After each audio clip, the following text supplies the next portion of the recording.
ओमज्ञानतिमिरन्दस्य ज्ञानाञ्जनशलाकया चक्षुरुन्मिलितं येन तस्मै श्रीगुरवे श्रीचैतन्यमनोभीष्टं स्थापितं येन भूतले स्वयं रूपं कदा मह्यं ददाति स्वपदां वन्देऽहं श्रीगुरुं श्रीयुतापतिकं श्रीगुरुन् वैष्णवं श्रीरूपं साग्रजातं सहगणरघुनाथान्वितं साद्वैतं सावधूतं परिजनसहितं कृष्णचैतन्यदेव श्रीराधा कृष्णपादां सहगणरघुनाथा श्रीकृष्ण करुणा सिन्धु दीनबन्धु गोपेश गोपिकान्त राधाकान्त तप्त काञ्चन वृषभानुसुते देवी कृपा सिंधु एव च पतितानां पावनेभ्यो वैष्णवेभ्यो नमः। जय श्री कृष्ण चैतन्य प्रभु नित्यानंद श्री अद्वैत गदाधर शिवासादि हरे कृष्णा कृष्णा कृष्णा हरे राम राम राम हरे कृष्णा। हरिद्वार कैंप में सभी भक्तों का स्वागत और अभिनंदन। धन्यवाद जो इस प्रकार के कार्यक्रम को आयोजन किया और कुछ हरि चर्चा करने के लिए आमंत्रित किए, इसके लिए भी विशेष धन्यवाद श्रीमान ब्रज बैकुंठ प्रभु जी का। आप लोग में कितने लोग हरिद्वार पहली बार आए हैं? एक कॉर्डलेस माइक है क्या? थोड़ा हमें संक्षिप्त में बताइए कि आप किस भावना से लेकर के हरिद्वार आए हैं। आपका सबसे उच्च जो भाव हरिद्वार के प्रति है वो संक्षिप्त में बताइए। क्या सोच के आए थे हरिद्वार?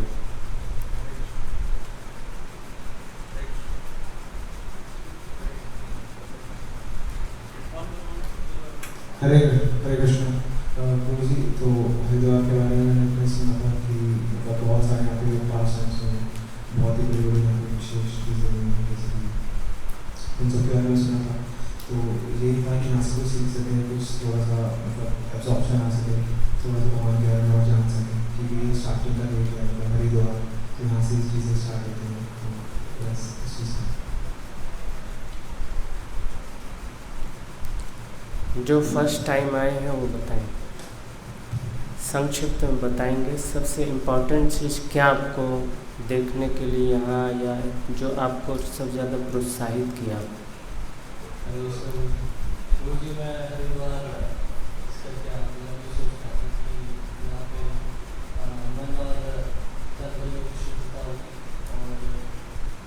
भगवान के बारे में काफ़ी कुछ सुने हो।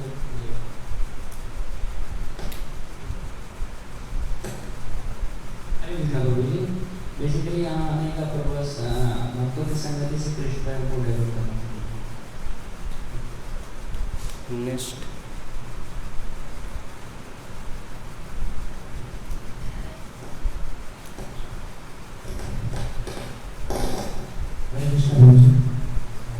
मैं यहाँ पे पहली बार आया, तो मुझे पता था कि जो करने वाला है वो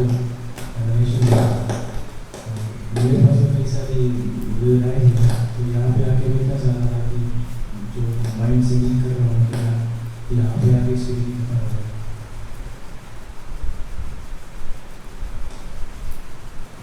हरे कृष्णा प्रभु जी। हरिद्वार बेसिकली ज्ञान की नगरी है और ज्ञान का माध्यम आत्म साक्षात्कार की ओर जाता है और यह मनुष्य को अपनी एक नई दिशा की ओर जागृत करता है। मेरा हरिद्वार आने का मुख्य उद्देश्य है अपने जीवन के उन उद्देश्यों को पूरा करना जिनसे मैं बहुत पीछे रहा, और आत्म जागृति और आत्मनिरीक्षण के माध्यम से अपने ज्ञान को परिपक्व करना। ये मेरा उद्देश्य है हरिद्वार आने का। हरे कृष्णा। ऐसी उत्कंठा होनी चाहिए।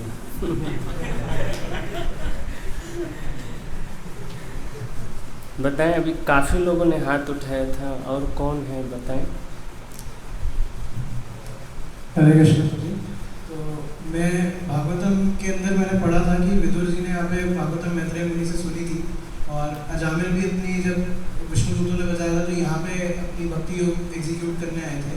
तो इसलिए मेरा तो पर्पस ये था मैं कि यहाँ पे आएंगे, भक्तों का संग मिलेगा, सेवा का मौका मिलेगा और श्रवण करने की अपॉर्चुनिटी मिलेगी हमें, तो इसलिए आया। बहुत सुंदर, धन्यवाद।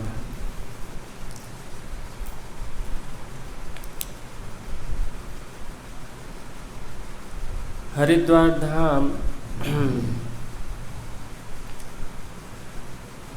ये एक्चुअली में हरि के साक्षात्कार का सबसे पहला कदम जो होता है वो हरिद्वार से, ऐसा बताते हैं, प्रारंभ होता है।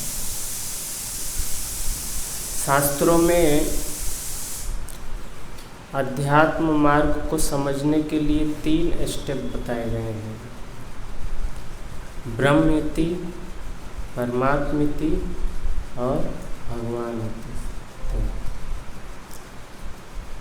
ये स्टेप है, इसके माध्यम से हम साक्षात्कार कर सकते हैं। ये एक्चुअली सतोगुण से स्टार्ट होता है, उससे पहले रजोगुण और तमोगुण की तो और बैड कंडीशन होती है।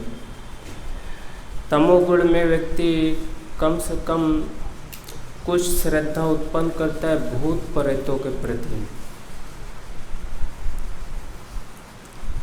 रजोगुण में कुछ श्रद्धा उत्पन्न होती है जो प्रतिष्ठित व्यक्ति होते हैं, मतलब जिनके माध्यम से कुछ आपका कार्य सिद्ध हो जाए, उनके प्रति श्रद्धा होती है। जैसे मान लीजिए कोई आपकी सरकारी नौकरी लगा दिया, तो आप जीवन भर उसका एहसान मानेंगे ना कि ये बहुत बड़ी चीज़ आपको मिल गई, और लोग जीवन भर उसकी पूजा करते हैं। हमने देखा जो विशेष इस प्रकार का कुछ सहयोग कर देता है, घर नहीं है, दर दर भटक रहे थे कितने दिनों कितने सालों से, अब कोई व्यक्ति आपको घर दे दिया, अब जीवन भर व्यक्ति जो है पूजा करता है, वो घर में उसकी फ़ोटो तक लगा लेता है। तो ये रजोगुण स्तर। सतोगुण में व्यक्ति जो है वो देवी देवताओं तक पहुंचता है, समझता है कि देने वाले कोई और। तो सतोगुण से ब्रह्म चिंतन इत्यादि प्रारंभ होता है। तो ब्रह्म चिंतन से भी जब ऊपर उठता है तब देखता है कि ब्रह्म से भी ऊपर परमात्मा है जो सबके हृदय में है। ब्रह्म तक जो है व्यक्ति थोड़ा सा भ्रमित रहता है, परमात्मा तक जब आता है तो थोड़ा सतर्क हो जाता है कि अरे भाई हृदय में तो परमात्मा है, तो सब देख रहे हैं, यदि कोई हमने दुष्कर्म किया, कोई खुरापात किया तो वो सब तो देख रहे हैं, तो व्यक्ति और अलर्ट हो जाता है। ब्रह्म तक में थोड़ा सा जो है वो खुरापात हो जाता है, कहीं परमात्मा तक में अलर्ट हो जाता है। फिर उससे ऊपर जब उठता है तब व्यक्ति बहुत ही सिंसियर हो जाता है कि जो अब हमारा जीवन का जो मेन उद्देश्य है उसको समझना है कि किस प्रकार से भगवान से हम अपना सानिध्य जोड़ सकते हैं। तो हरिद्वार मनुष्यों के लिए बड़ी अहम भूमिका निभाता है। हर एक भगवान ने स्थान एक अलग अलग दृष्टि से उत्पत्ति किया है। हर एक क्षेत्र का अपना एक प्रभाव है कि प्राणी मनुष्य किस प्रकार से आत्मोन्नति कर सकता है, उसके लिए भगवान ने सब स्थान बनाए हैं अलग अलग। तो ये मार्ग जो है उत्तरायण मार्ग, ये है एक्चुअली वैराग्य का मार्ग।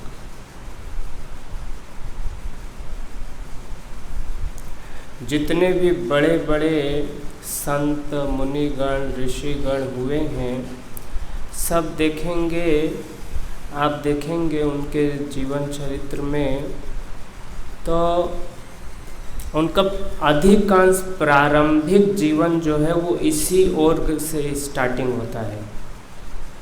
तो परम पूज्य राधानाथ महाराज जी का जीवन आप देखिए, जब उनको लगा कि अभी कुछ पाना चाहिए तो इस ओर फिर वो निकले, और काफ़ी समय जो है इधर उन्होंने व्यतीत किया ऋषिकेश इत्यादि में। तो जो भी ऋषिगण मुनिगण हुए हैं वो इस मार्ग में आए हैं, क्योंकि ये प्रारंभिक स्तर देने वाला है। हरिद्वार मतलब जो हरि का प्रथम दर्शन कराता है,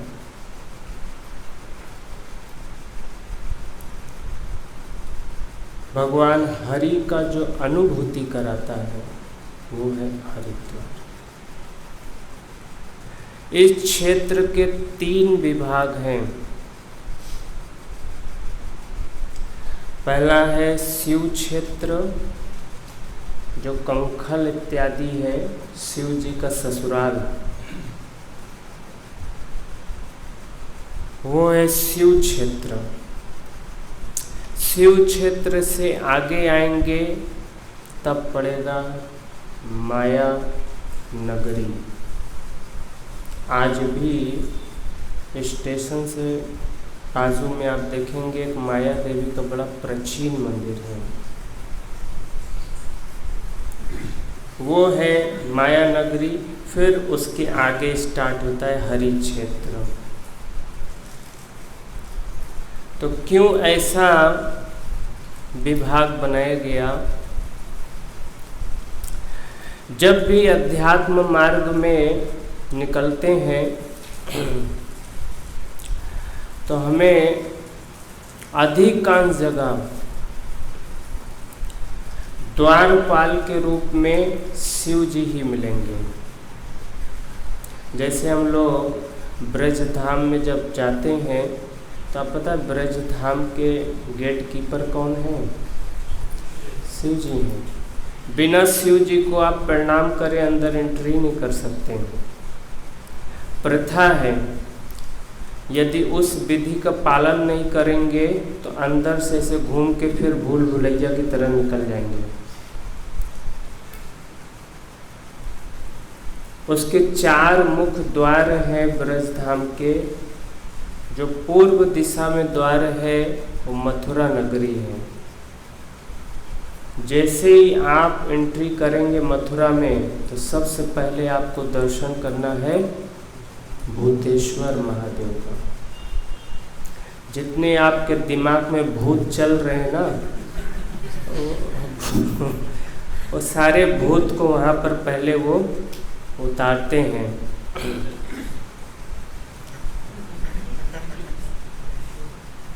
फिर उन भूत को उतारने के बाद तब आपको स्नान करना पड़ेगा। वो स्थान है विश्राम घाट। विश्राम घाट में स्नान करके तब आपको केशव जी का दर्शन करना है, द्वारका जी का। फिर अंदर सारे आप किसी भी गेट से आएंगे ना, चाहे राजस्थान से जाएंगे तो पहले आपको चकलेश्वर महादेव को दंडवत करना पड़ेगा। कामा से आएंगे तो कामेश्वर महादेव को पहले दंडवत करना पड़ेगा।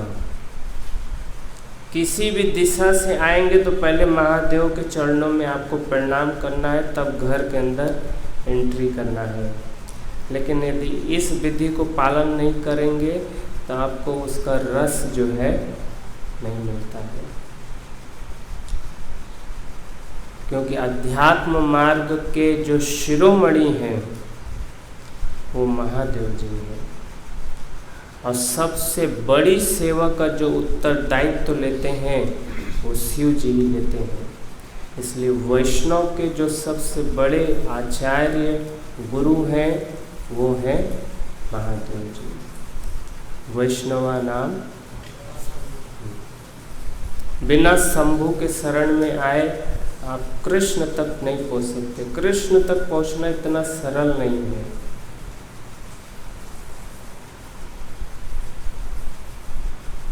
महादेव की असीम कृपा होती है तब जा कर के कोई जो है, इसलिए प्राचीन जितनी भी मंदिर आप देखेंगे विष्णु की, बड़ी बड़ी मंदिर है ना, पद्मनाभ, राम जन्मभूमि, कृष्ण जन्मभूमि, जितनी भी प्राचीन मंदिर है सबके आप गेट पहले जो है शिव जी को पाएंगे। तो शिव जी को प्रणाम करके तब जो है भगवान विष्णु को प्रणाम करना है। इतना महत्वपूर्ण रोल होता है महादेव जी का। बिना महादेव जी की कृपा से कोई स्थिर नहीं हो सकता है। अनेकों जगह अनेकों शास्त्रों में भगवान ने स्वयं कहा है कि जो शिव जी से द्रोह करता है वो मुझे कभी भी प्राप्त नहीं कर सकता, संभव है। इतनी अहम भूमिका होती है महादेव जी की।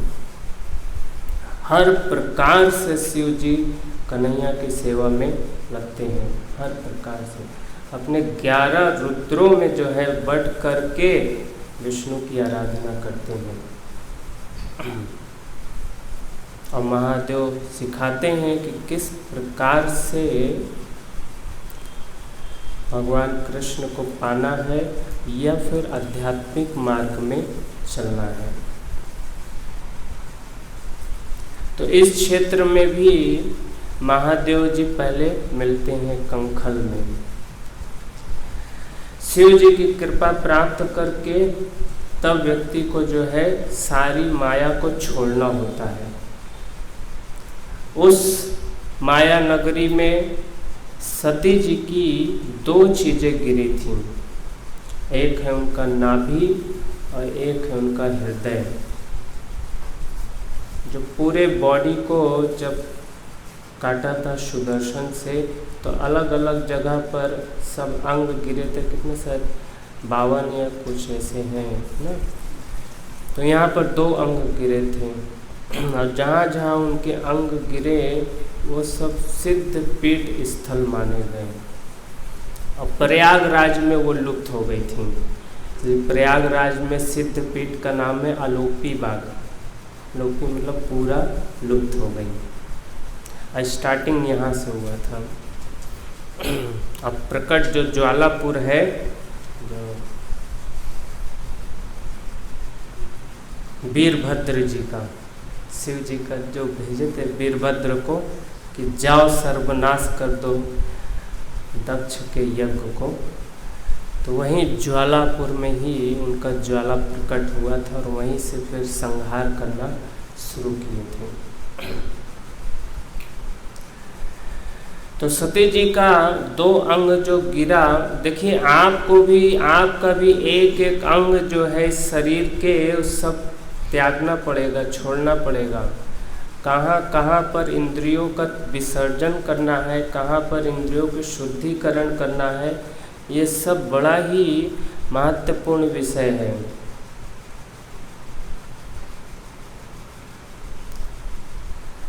तो माया नगरी जब जीव एंट्री करता है महादेव की कृपा ले करके, तो माया नगरी में आपके हृदय में जो भौतिक इच्छाएं हैं उसको पूरा परित्याग करना। हृदय में अनेकों अनेकों इच्छाएं भरी हैं। ये स्थान त्यागमय स्थान है। पहले लोग यहाँ पर आते थे, सब कुछ विसर्जन करके आते थे। ऊपर की यात्रा जब व्यक्ति करता था तो आपने सुना होगा कि 4 धाम की यात्रा, सारे जितने भी कर्म कांड की जितनी क्रियाएं हैं, रही बरही तेरही, सब कुछ करके तब इस ओर प्रस्थान करना होता है। 4 धाम जो यात्रा कर लिया, पैदल करना होता है, उसके लिए कोई गाड़ी घोड़े नहीं चाहिए, पैदल ही यात्रा प्रारंभ करना है। तो इस ओर की यात्रा ऐसी होती है कि जिंदा लौटना असंभव होता है, क्योंकि कौन पशु खा जाए आपको, क्या हो जाए, कोई निश्चित नहीं है। इस कारण व्यक्ति सब तेरही वगैरह करके कि अभी लौट के हम आने की कोई उम्मीद नहीं है। आप लोग की है, आप चिंता मत करें।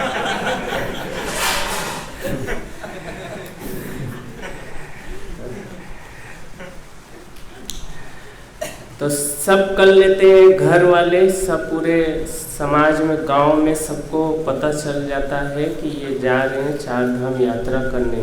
तो सब लोग आते हैं दर्शन करने, क्योंकि वो माना जाता है कि इनका अब अंतिम दर्शन है। ऐसा मान करके सब प्रणाम करते हैं। यदि कोई बच करके आ गया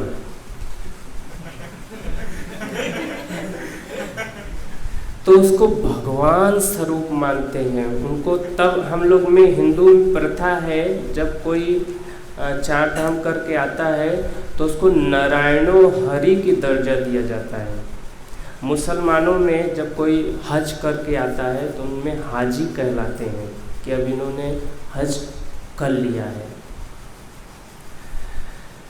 तो अपने हिंदू परंपरा में जो लोग 4 धाम की यात्रा करके आते हैं उनको नारायणो हरि, मतलब ये अब नारायण के समान जो है तेजस्वी हो गए हैं। और हो ही जाएगा जब व्यक्ति पूरा निस्सहाय हो करके जब भगवान का आश्रय ले करके चलेगा तो निश्चित रूप से उसको पूरी आत्म अनुभूति हो जाएगी। ये सबसे महत्वपूर्ण विषय है साक्षात्कार करने का।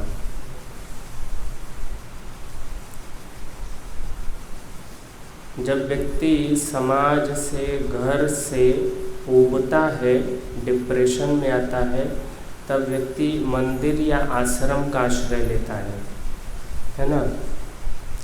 जब आश्रम से उबता है तब फिर वन का आश्रय लेता है।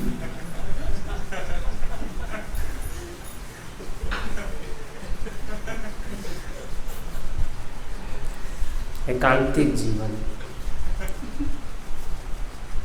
तो ये मार्ग ऐसा है कि आपको पूरा अनुभव करा देगा, क्योंकि आपको इस मार्ग में अकेले ही चलना है, पूरी तरह से भगवान पर आश्रित होकर के। रंच मात्र भी अब संसार के प्रति कोई न आसक्ति है, न मोह है, न ममता है, पूरा वैराग्य धारण करिए। ऐसी मनोवृत्ति होने पर तब व्यक्ति इस देवभूमि में चलता है। आप लोग देखिए, जब पांडव जब सब कुछ सेटलमेंट कर दिए, सब राज जीत लिए, हस्तिनापुर को सब कुछ बिल्कुल पूरी तरह से सुरक्षित कर दिए और सारा राज उत्तराधिकारी किसको बना दिए? परीक्षित महाराज को। दे करके पांडव लोग क्या किए वहाँ? क्या बैठ के एंजॉय किए? क्या चल दिए ना पूरा देख करके। अभी आप सोचिए कि पूरे हस्तिनापुर में, पूरे दिल्ली में ऐसे कितने लोग हैं जो सब कुछ सेटलमेंट करके निकल गए हों। लोग कहते हैं ना कि अभी भक्ति नहीं करने का समय, अभी सब उत्तरदार, अभी बहुत सारी जिम्मेदारी है, ये सब सेटलमेंट कर लेंगे, उसके बाद फिर हम जो है करेंगे। तो आप देखिए कितने बूढ़े बूढ़े लोग जो सब कुछ कर चुके हैं, फिर भी आप देखिए कि वो घर का त्याग नहीं कर पा रहे हैं। कितने लोग हैं जो पांडव को अनुसरण कर रहे हैं। पूरे दिल्ली में आप देखिए कितने लोग हैं जिन्होंने बस सब हो गया, अब हम चल रहे हैं। गिने चुने भी आपको नहीं मिलेंगे। कोई सहस्त्र में कोई एक व्यक्ति जो है निकलेगा। तो ये पांडव लोग क्यों ये आदर्श प्रस्तुत किए हैं? वो कोई पागल थोड़ी थे।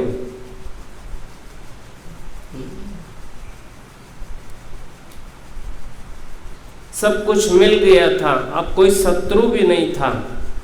अभी तक तो दुर्योधन इत्यादि थे जो दिन रात उपद्रव करते थे।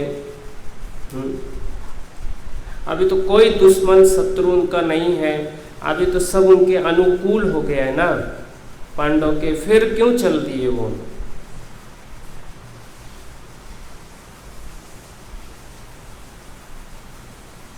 ये आदर्श प्रस्तुत कर रहे हैं।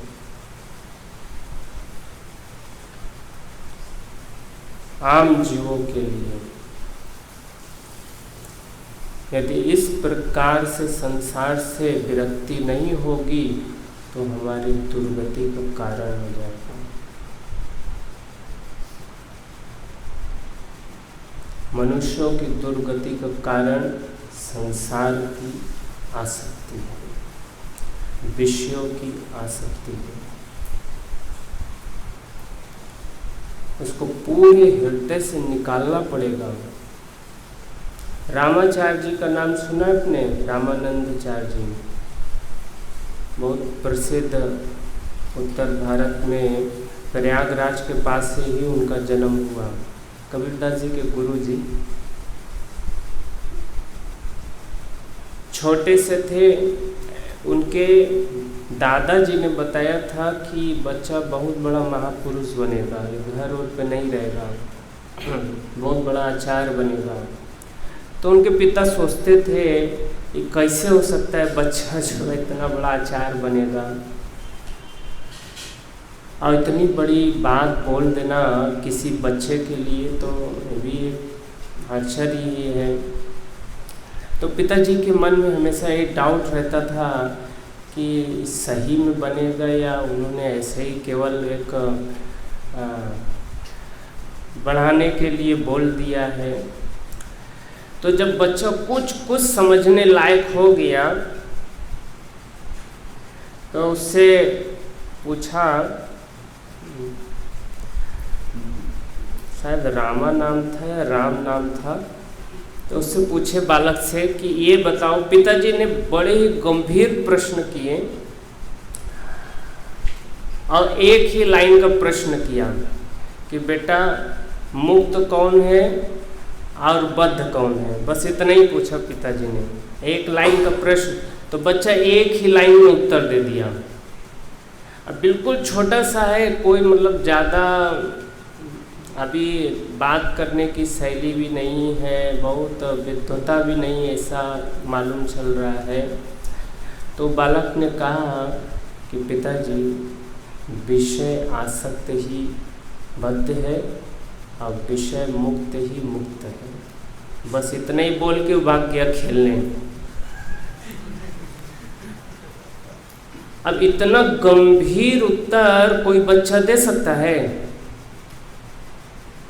पिताजी समझ गए कि सही में ये बालक जो है घर पे नहीं रहेगा, तो महापुरुष ही बनेगा।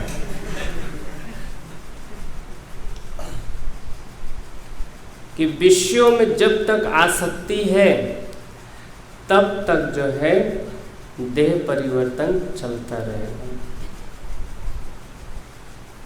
बद्ध स्थिति रहेगी। विषयों से जब मुक्त हो जाएंगे तो फिर ऑटोमेटिक जो है आप इस धराधाम से ऊपर हो जाएंगे। तो पांडव ने ये आदर्श प्रस्तुत किया कि चाहे जितना भी ऐश्वर्य हो सब क्षण भर में त्याग करना।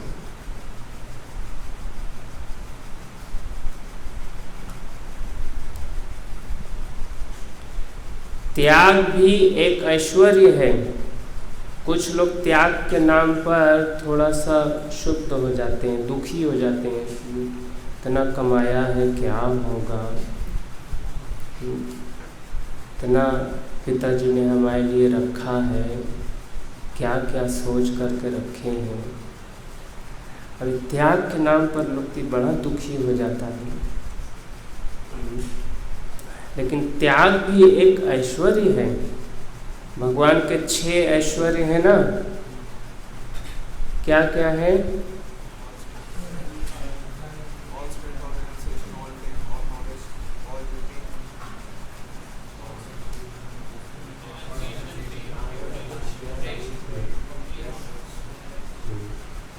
तो उसमें एक वैराग्य भी है,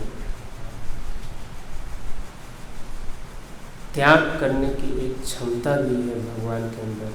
भगवान ने इतने सारे ब्रह्मांड को बना करके सब छोड़ दिया, फेंक दिया।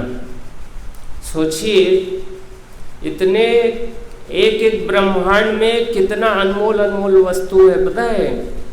जिस पैसे कौड़ी के लिए हम लोग दिन रात सोचते रहते हैं, प्लानिंग करते रहते हैं, इतने ऐश्वर्य को बना करके भगवान ने सब छोड़ दिया। और हम लोग उसी ऐश्वर्य को छोटे छोटे चीज के लिए मरते रहते हैं। एक एक ब्रह्मांड में कितना ऐश्वर्य होगा, कितना सोना चांदी हीरा मोती जवाहरात पन्ना सब भरे हुए हैं, है ना? ऐसे ऐसे रत्न भरे हुए हैं। ऐसे सारे रत्न को जो है जीव पकड़ने की चाह में जो है अनंत जीवन मल्टीप्लाई कर देता है।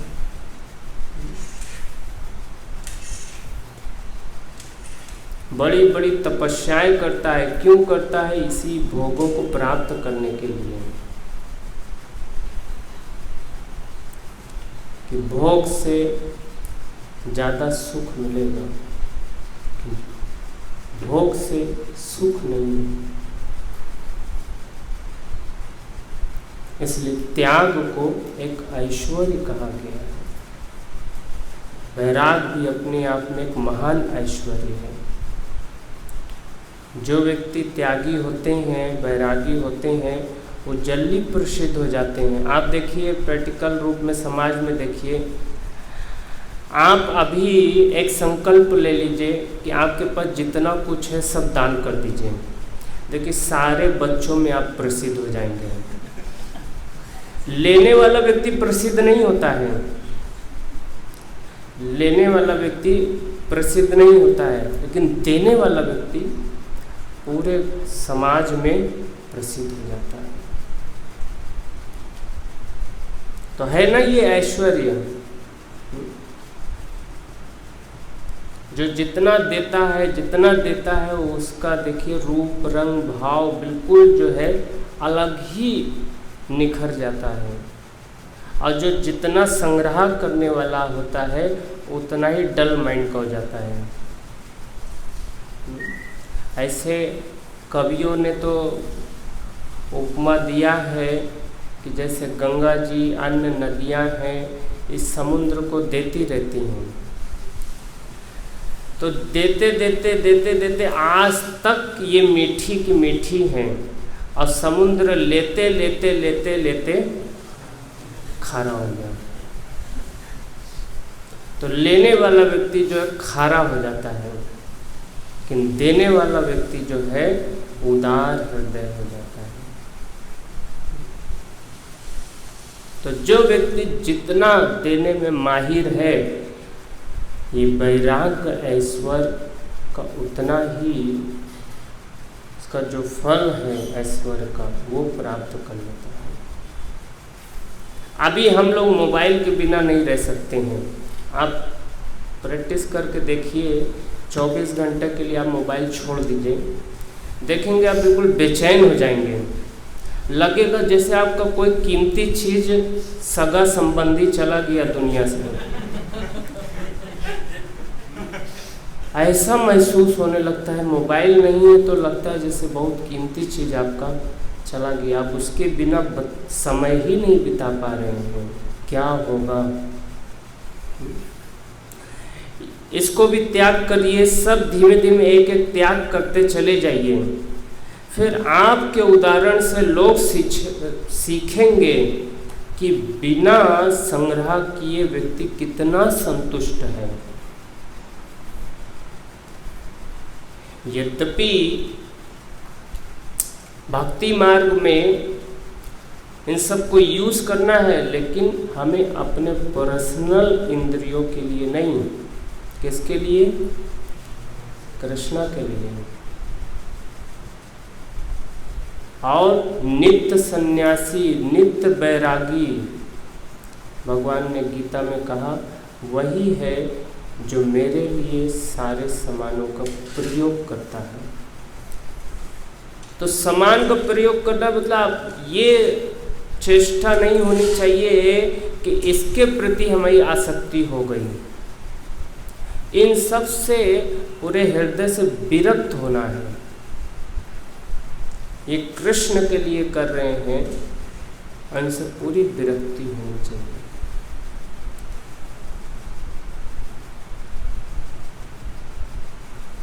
इस प्रकार से हृदय में भाव उदय होना चाहिए कि अब संसार का कोई भी चीज हमें ग्रहण नहीं करना है। जब तक कृष्ण नहीं मिल जाएंगे तब तक हमें कोई भी वस्तु नहीं ग्रहण करना है। क्योंकि भोग करते करते करते करते व्यक्ति की सारी इंद्रियां खराब हो जाती हैं। इस कारण उस माया नगरी में हमें हृदय के भावनाओं को, जो भौतिक संसार के प्रति है, उसको छोड़ना है और इंद्रिया तृप्ति छोड़ना है। ये दो चीज़ें छोड़ करके तब हमें हरि क्षेत्र में एंट्री करना है।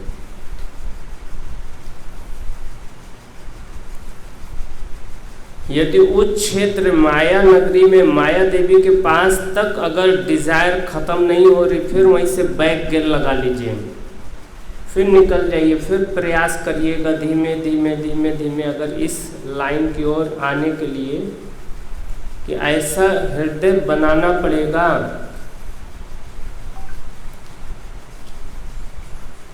समझ लीजिए। अगर हरि को पाना है तो इस प्रकार का हृदय बनाना पड़ेगा। अगर भौतिक इच्छा है तो फिर आगे मत बढ़िए, फिर जाइए अपनी इच्छाओं को तृप्त कर लीजिए, फिर विषयों का सेवन कर लीजिए। इसलिए शास्त्र कहता है विषयों को खूब अच्छे से भोग लीजिए, पूरी तरह से भोग लीजिए। जब भोगते भोगते बिल्कुल ऊब जाइए, घृणा हो जाए। कैसी घृणा? एक गुरु जी थे, चेले के साथ जा रहे थे, तो प्रातः काल का समय था। सुबह सुबह जो है जलेबी बनती है ना हर दुकानों में, तो चेला बोला, गुरु जी जलेबी ताजी ताजी निकल रही है, यदि मिल जाती तो क्या बात होता। तो गुरु जी ने कहा कि इस प्रकार की आसक्ति तो ठीक नहीं है। तो कहा नहीं गुरु जी, देखिए कोशिश करिए, ताज़ी लाल लाल बिल्कुल है। तो गुरु जी ने कहा इसको बढ़िया से खिलाना ही पड़ेगा। तो 1 किलो जलेबी ले लिया और चेला को कहा बेटा शुरू करो।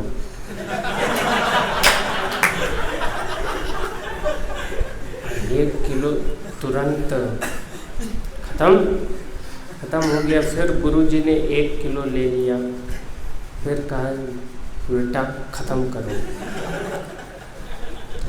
पहला राउंड तो बड़ा अच्छा लगा, दूसरा राउंड भी जो है तुरंत हजम।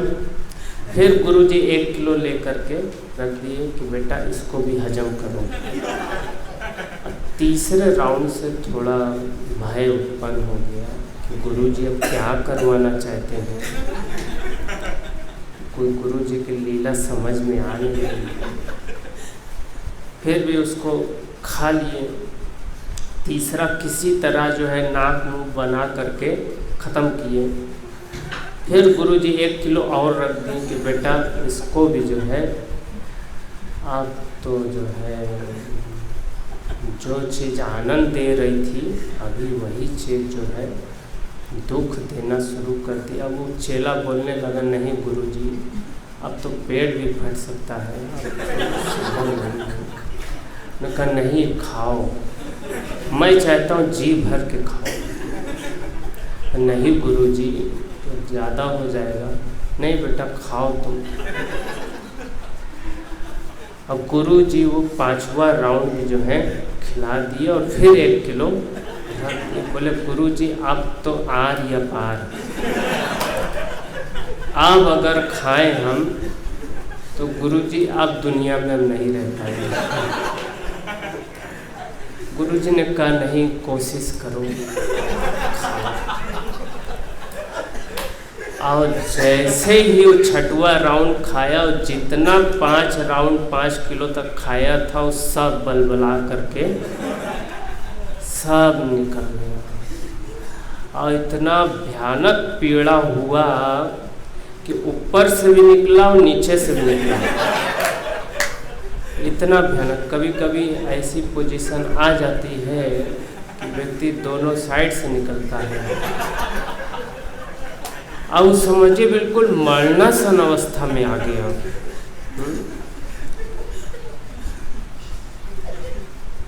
बिल्कुल मरणासन अवस्था में।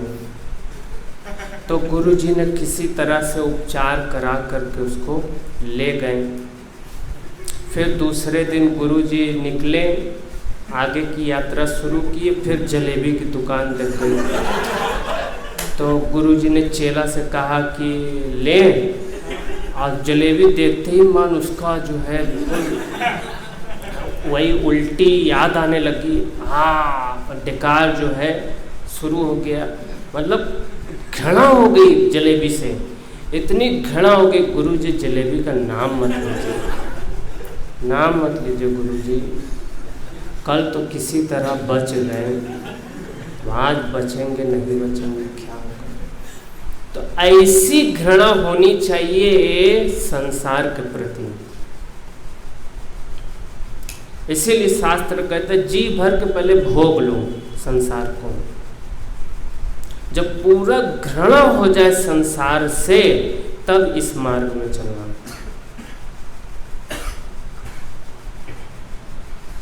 ताकि अभी थोड़ा थोड़ा जो हृदय में कामा अग्नि बची हुई है वो फिर न भभक जाए संसार के प्रति। ऐसी घृणा भावना होनी चाहिए संसार के प्रति। जब ऐसी हृदय में भावना उदय होती है तब व्यक्ति रियल में जो है भक्ति मार्ग या अध्यात्म मार्ग में चलता है।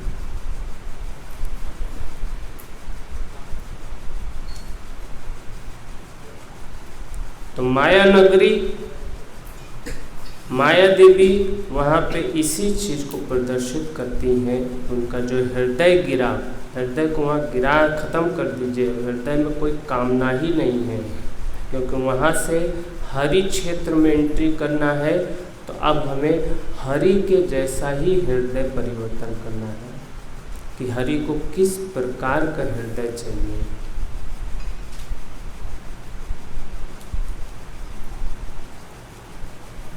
हरि को हृदय में बैठाने के लिए पूरा नेट एंड क्लीन हृदय को करना पड़ेगा। जब इस प्रकार से हृदय सूची आ जाएगी तब आप फिर जो है आगे की ओर प्रस्थान करना है। और नहीं तो वहीं से फिर लौट जाइए। अभी इच्छाएं हैं तो नहा धो के लौट जाइए। फिर प्रयास करिएगा भविष्य में दोबारा, तिबारा, फिर 4 बार 5 बार से सने सने प्रयास करते रहिए। प्रयास नहीं छोड़ना है। प्रयास ही छोड़ देंगे तो ठीक नहीं है। प्रयास बीच बीच में ऐसे, पहले राजा महाराजा ये सब बड़े बड़े लोग इसी प्रकार का प्रयास करते थे। हरिद्वार आते थे और अपने हृदय को चेक करते थे कि अभी कितनी कामना है, विरक्त हुए कि नहीं हुए, विरक्त हुए। वो एक एक पॉइंट को बड़े गंभीरता से चिंतन करते थे। हरिद्वार में आपको एक चीज बिल्कुल नेचुरल मिल जाएगी दैवी कृपा से। वो क्या है? वो है शांति, नेचुरल शांति मिलेगी। भगवान ने ये सब स्थान इसीलिए बनाए हैं ताकि भटका हुआ जीव जो है कुछ शांत माइंड से अच्छा विचार कर सके।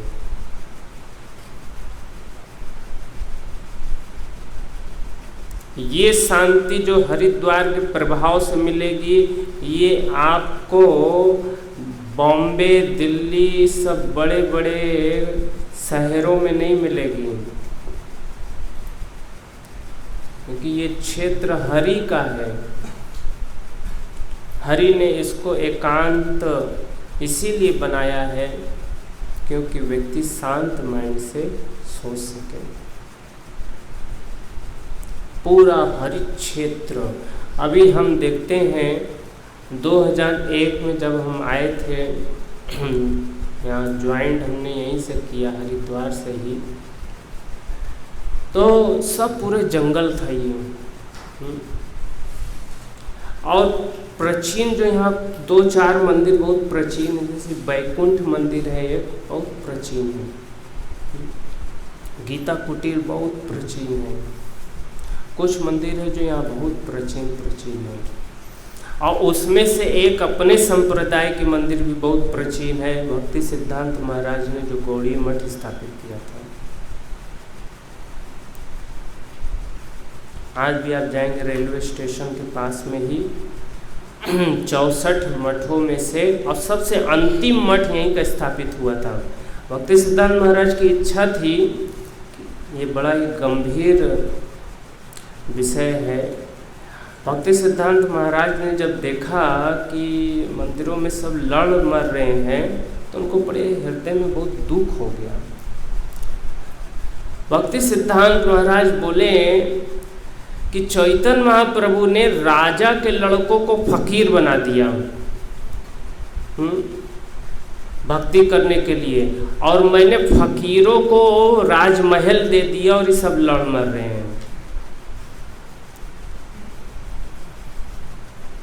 समझ गए ना कि फकीरों को ला के बड़ा बड़ा सरमरमर का मंदिर दे दिया, और ये सब ये मेरा रूम, ये मेरा रूम कर रहे हैं। फकीरों को ये राजा बनाया। महाप्रभु जो है बड़े बड़े राजाओं को जो है फकीर बना दिए। 6 गोस्वामी इत्यादि गण को देखो, अनेक लोगों को, बड़े बड़े राज अधिकारी थे।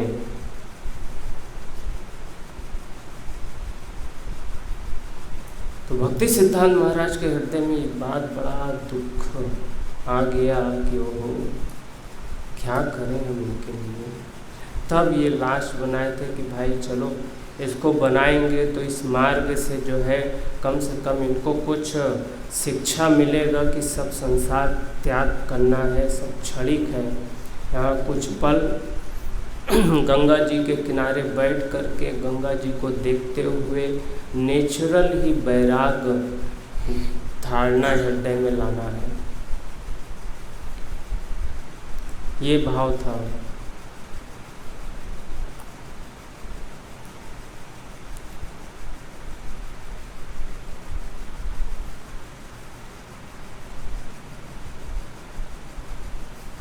इस भाव से जो है गंगा जी का सानिध्य लेकर के, हरि क्षेत्र का सानिध्य लेकर के, बिल्कुल हरा ऐसे हरि के क्षेत्र में हमें अपनी अध्यात्म विद्या को प्रारंभ करना है। इसलिए साधन भक्ति में प्रभुपाद जी गीता के 6ठे अध्याय में हरिद्वार का नाम लिए हैं कि व्यक्ति को यदि साधन भक्ति करना है तो हरिद्वार जाए, ऋषिकेश जाए, प्रयागराज जाए, वृंदावन इत्यादि जा कर के जो है वो अपने हृदय को शांत करके और तब भक्ति प्रारंभ करें। पहले के ऋषि मुनि सब क्यों तट पर ही रहते थे गंगा जी के? वो इसी कारण रहते थे कि गंगा जी का सानिध्य लेकर के अपने मन को निर्मल करना है। जैसे गंगा जी निर्मल है, उसी तरह अपने मन को भी निर्मल करना है। जब कोई निर्मल व्यक्ति को आप देखेंगे तो स्वाभाविक रूप से आपका मन निर्मल हो जाएगा। किसी क्रूर व्यक्ति को आप देखेंगे तो उसका जो प्रभाव है वो आपको भी जो है प्रभावित कर देता है। किसी खूंखार को देखिए आप, तो आपका मन भी वैसे ही खूंखार जैसा होने लगेगा। और किसी निर्मल व्यक्ति को देखेंगे तो नेचुरल ही आपका मन भी नेचुरल हो जाएगा।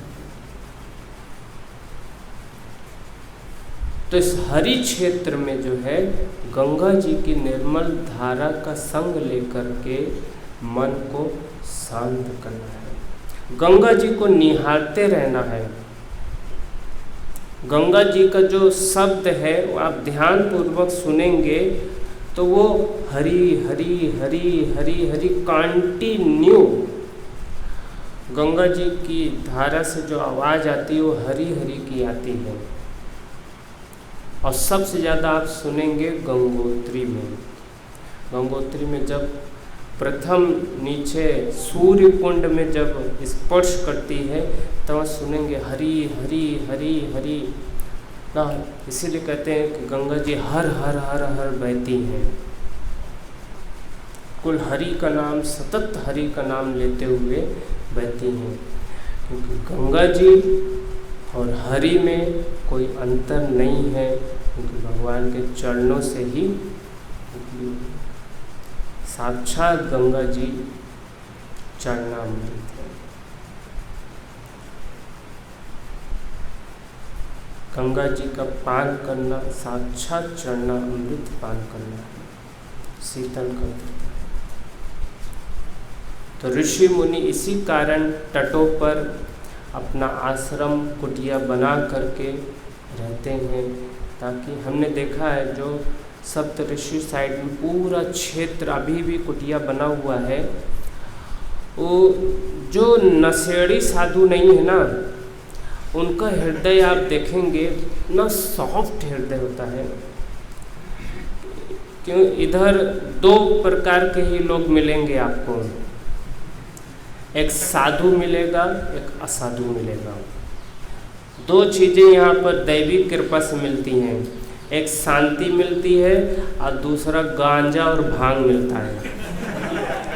खेती नहीं करना पड़ता है यहाँ पर, वो नेचुरल ही उदय हो जाती है। यहाँ पर आपको सरवत देखेंगे तो जो इस प्रकार की भावना वाले हैं, जो अभी हृदय जिनका साफ सुथरा नहीं हुआ है, तो अभी उनके लिए भी भगवान ने जो है दे दिया है कि चलो कुछ दिन किसी तरह इस सेवन करके अपने मन को, बुद्धि को शुद्ध तो कर लें। तो ये दो खेतियाँ नहीं होती, नेचुरल ही मिल जाता है। आप देखेंगे कि लोग झाड़ में बैठ करके जो है और जो साफ हृदय के हैं वो गंगा जी को देख करके आनंदित होते रहते हैं।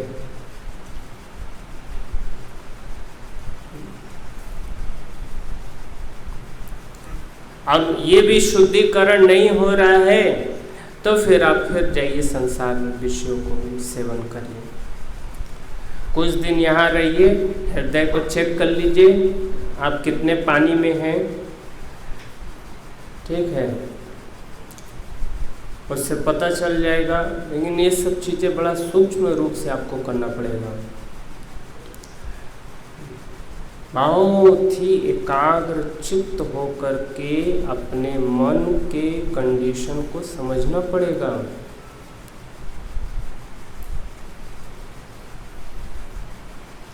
कि अभी हमारा मन संसार में कितना आसक्त है, उसको ध्यान पूर्वक समझ लीजिए आप। कहाँ कहाँ मन भाग रहा है, किस किस प्रकार से भाग रहा है। क्योंकि इस मार्ग में सहयोग तो भक्त लोग कर देंगे, आपको सहयोग तो पहुँचा तो देंगे, परंतु चलना अकेले ही इस मार्ग में है। इसलिए प्रभु जी कल बता रहे थे कि भक्ति को आप मेंटेन तो कर लेंगे, लेकिन भक्ति में हंसमुख संतुष्ट नहीं रह पाएंगे, उसको मेंटेन नहीं कर पाएंगे।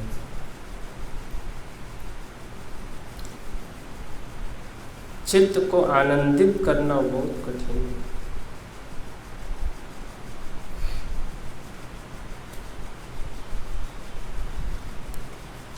तो इस प्रकार से एक एक चीज को चेक करना है कि अभी हमारा क्या धरातल है। तो वो स्थान हरिद्वार है। यहाँ अगर परिपक्व निर्णय ले लिया आपने हरिद्वार में, तब फिर यहाँ से आप बढ़िए हरि की ओर, ऊपर की ओर।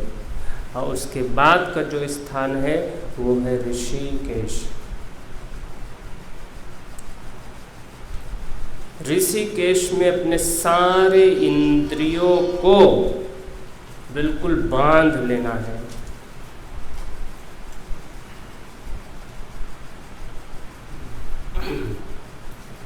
पूरा जैसे कछुआ होता है ना, विषयों को देख करके पूरी इंद्रिय जैसे अंदर कर लेता है, भय को, चलिए उसी तरह भक्त को अब विषयों से सारे इंद्रियों को बिल्कुल अंदर कर लेना है कि अब कोई भी इंद्रियां जो है अब भड़कने वाली नहीं है। इसलिए वो ऋषिकेश है कि अब सारी इंद्रियां केवल ऋषिकेश की सेवा में ही लगेंगी। इस प्रकार मनोवृत्ति करके तब व्यक्ति ऊपर की यात्रा प्रारंभ करता है। तो अपने हृदय को इस प्रकार से चेक करना है।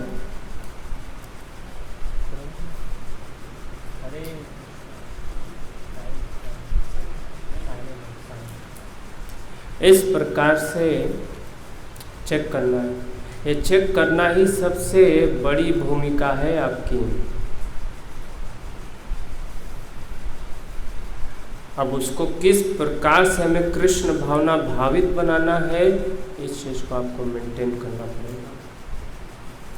क्योंकि भक्ति मार्ग है तो सरल, सुसुखम कर्तुम अव्ययम, है तो बहुत सुखपूर्वक, बहुत आनंदित क्षेत्र है भक्ति मार्ग, और बड़े ही सरलता से ले जाने वाली है। लेकिन इसमें भक्तों का संग जब छूटेगा तब बहुत खतरनाक अवस्था है। भक्ति मार्ग में भक्तों का संग आपको बहुत प्रचंड अवस्था से पकड़ना है। भक्तों का संग अगर छूट गया तब तो फिर आप टिक नहीं पाएंगे।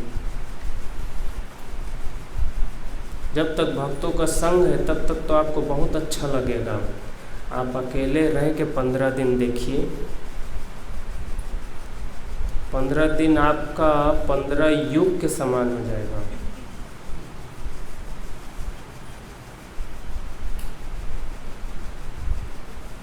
इतना कठिन होता है।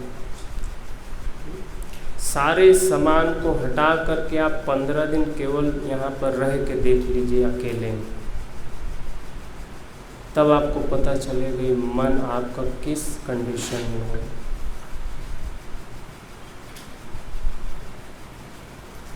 लोग कहते हैं मन क्या है, बुद्धि क्या है, सब तो केवल कहने की बात है। क्योंकि मन तो दिखता नहीं है, इंद्रियां तो दिखती हैं, अभी मन पर तो पूरा विश्वास है नहीं है। तो अभी उस मन को समझने के लिए आप अकेले में रह के चेक कर लीजिए। आइए 1 महीने के लिए और अकेले आप रहिए यहाँ पर, और कोई भी भौतिक सामग्री नहीं, जो भी इंद्रिय तृप्ति देने वाली चीज़ है वो कुछ नहीं होना चाहिए। केवल आइए जीविका के लिए कुछ खा पी सकते हैं, अन्य कुछ नहीं। जैसे ध्रुव महाराज को कहा नारद जी ने कि जाओ मधुवन, 3 टाइम स्नान करना और इस प्रकार से तपस्या करना, तब तुम्हें शीघ्र ही हरि मिल जाएंगे। इस प्रकार से कोई भौतिक सामग्री नहीं और रह करके फिर आप देखिए आपका मन कितना जो है अभी संसार के प्रति है या कितना हरि के प्रति है। ये बड़े अच्छे से तब आप समझेंगे कि अभी हमारा मन क्या चाहता है, मन की शुद्धिकरण कितनी हुई है, क्योंकि सारा खेल जो है वो मन का ही है। इसलिए कहते हैं मन के जीते जीत है और मन के हारे हार। कितना आपका मन बलवान हो रहा है भक्ति में, वो सब चेक करना है।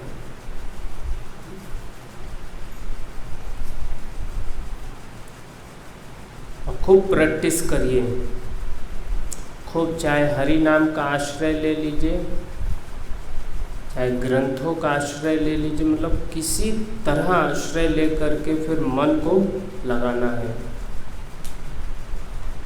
अब गंगा जी को बिल्कुल सानिध्य लेते ही रहना है, क्योंकि किसी न किसी का संग चाहिए ही चाहिए। अकेले आप अपने प्रयास से संभव नहीं है कि आप हरि को प्राप्त कर लें, उस संग चाहिए ही चाहिए।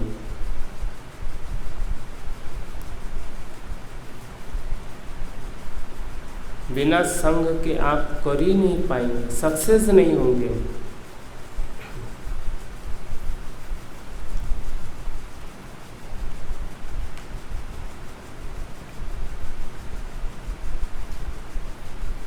भौतिक चीज़ों के प्रति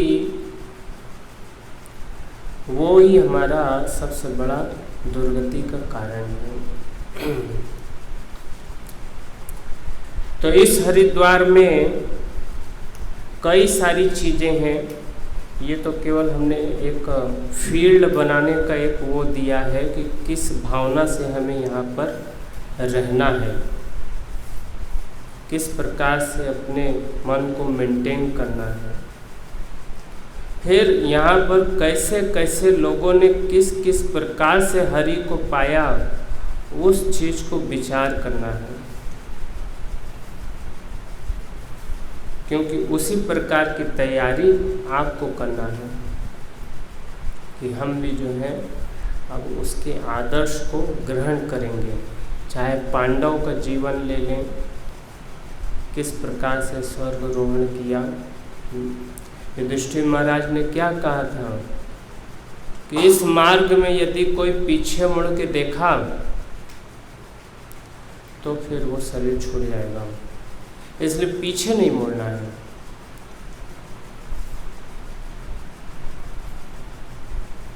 बस अब चल देना है, अब संसार को मुड़ के नहीं देखना है। ये सबसे बड़ी चुनौती है, कोई साधारण बात नहीं है। रामानुजाचार्य जी के एक शिष्य थे, का नाम था पूर्णानंद, है ना। वो बोलते थे महाराज जी पूरी गीता समझ में आ गई, एक श्लोक नहीं समझ में आ रहा है। वो श्लोक हमें बहुत दिन से परेशान किया है। तो उन्होंने कहा कौन सा श्लोक? तो उन्होंने कहा भाई जो सर्वधर्मान परित्याजो माम एकम शरणं व्रज। उस श्लोक का वास्तविक अर्थ हमें समझ में नहीं आता। रामानुजाचार्य जी बोले समय आने पर बताएंगे। तो काफ़ी समय लगा दिया, बीच बीच में वो पूछते रहते थे महाराज जी बताइए कि कैसे जो है उस श्लोक को हम समझ सकें, कैसे सर्वधर्मान परित्याग करना है। अभी हर एक जीव तो कोई ना कोई धर्म से बंधा हुआ है ना। बहुत सारे देह धर्म हैं, बहुत सारे कर्तव्य हैं समाज के प्रति, परिवार के प्रति, देश के प्रति।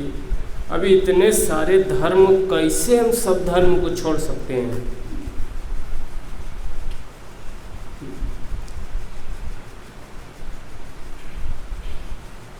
रामानुजाचार्य बोलते समय आने पे बताएंगे।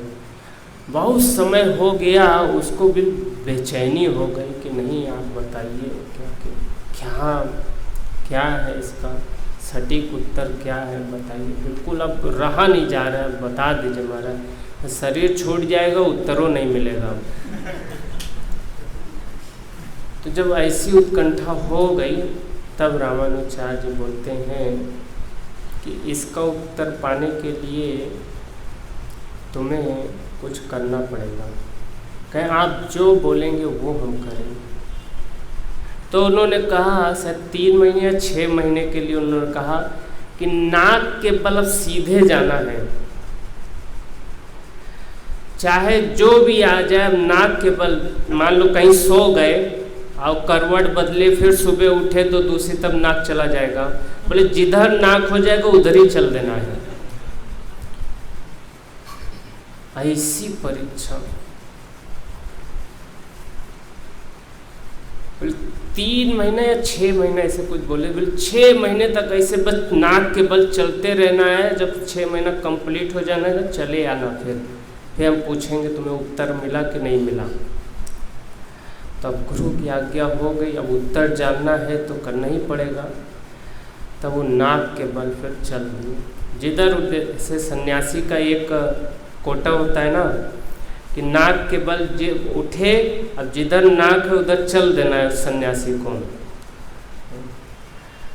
वो पूर्व है, पश्चिम है, उत्तर है, दक्षिण है, कोई विचार नहीं करना है, वो चल देना है सन्यासी को। बस यही उसका जो है मार्ग है। अब वो करते करते करते करते जब 6 महीना कंप्लीट हो गया, फिर वो वापिस आया गुरु जी के पास। तो रामानुजाचार्य जी ने कहा उत्तर मिला ना? हाँ गुरु जी उत्तर मिला। तो उन्होंने कहा अब अपना अनुभव बताओ। कहा गुरु जी रास्ते में ऐसी ऐसी विपत्ति आई, लेकिन वो कैसे विपत्ति पार हो गई, सब लगा कि विपत्ति पार करने वाले सब ठाकुर जी हैं। ऐसी चीज़ें आई, नदियाँ आई, क्या क्या चीज़ें आई, लेकिन देखा कि सब ठाकुर जी पार कर दिए। अब समझ में आया कि सर्वधर्मान मतलब पूरी तरह से कृष्ण का आश्रय लेना है, तब कृष्ण आपको मार्गदर्शन करते हैं। जो यथा माम प्रपद्यन्ते तस्थैवं भजामि। जितना % आपका समर्पण, उतना % भगवान का साक्षात्कार। 10% अगर समर्पण है कृष्ण के प्रति तो 10% ही आपके साथ व्यवहार करेंगे कृष्ण। 20% है तो 20% ही करेंगे।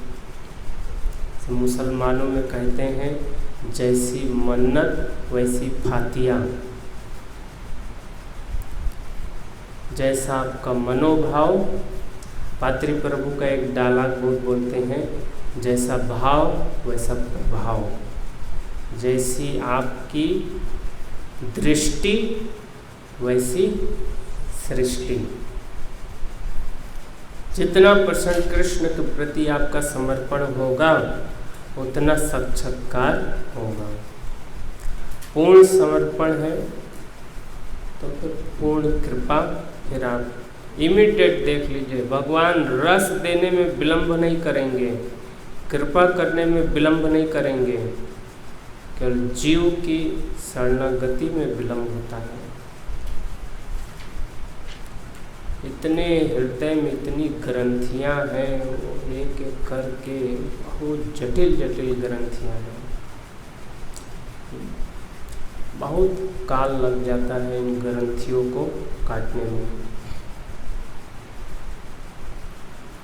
और इमीडिएट भी काट सकते हैं, यदि उतना बड़ा विवेक है तो फिर आप काट सकते हैं। बस ये हृदय की बात है। लग्न लग गया तो फिर क्या कहना। ये चेष्टम यदि आ गया आपके तो फिर आप वो तड़प ही जो है कृष्ण से मिला देती है। और कोई भी तड़प हो जाए, गंगा जी के प्रति ही तड़प हो जाए, अविचल गंगा माता जो बह रही हैं उनके ऊपर ही ऐसी आसक्ति हो जाए। आज भी ऐसे ऐसे भक्त हैं।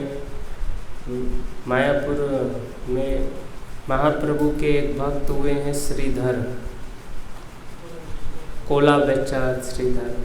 क्या गंगा के प्रति एक अद्भुत आसक्ति। कमाई का 75% हिस्सा जो है सब गंगा आरती में ही लगा देते थे। ऐसी आसक्ति। महाप्रभु प्रसन्न थे उनसे।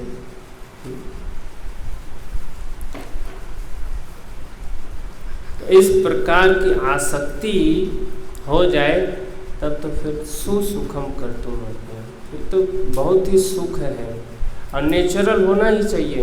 ये सब स्थान पे भक्त क्यों लाते हैं आप लोगों को? क्योंकि इन सब स्थानों से आत्मा का बहुत गहरा संबंध होता है।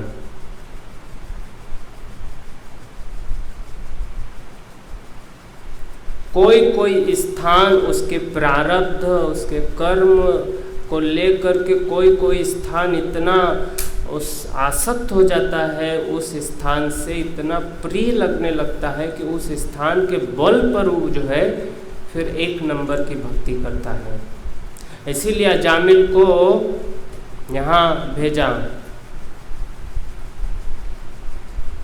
विमान लेके जो आए थे पार्षदगण, वो सब कहे जाओ हरिद्वार में तुम्हारे अनुकूल जगह है, जा करके वहीं महामंत्र का जप करो।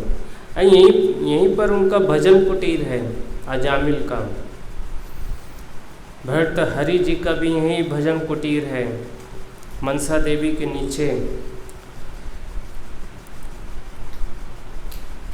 इस प्रकार से जो है हमें अपने हृदय को यहाँ पर लगा करके और शीघ्रता से आत्मोन्नति करना है।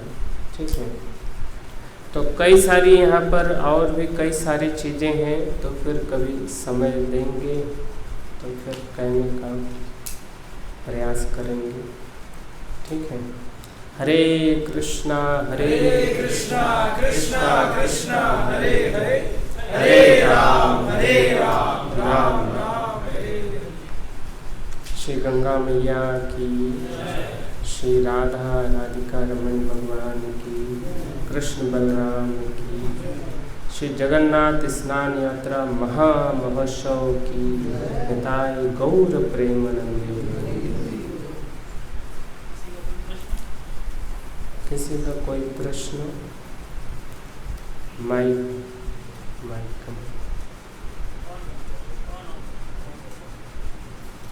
क्योंकि आपने बोला कि अगर हमें विषयों से वो किसी एक विषय से घृणा करने तो उसको पहले अच्छी तरह से भोग हो, पर यहाँ पे मुझे इतने सारे हमारे विषय हैं कि ये लाइफ कम पड़ जाएगी घृणा प्राप्त करने के विषय, तो इसको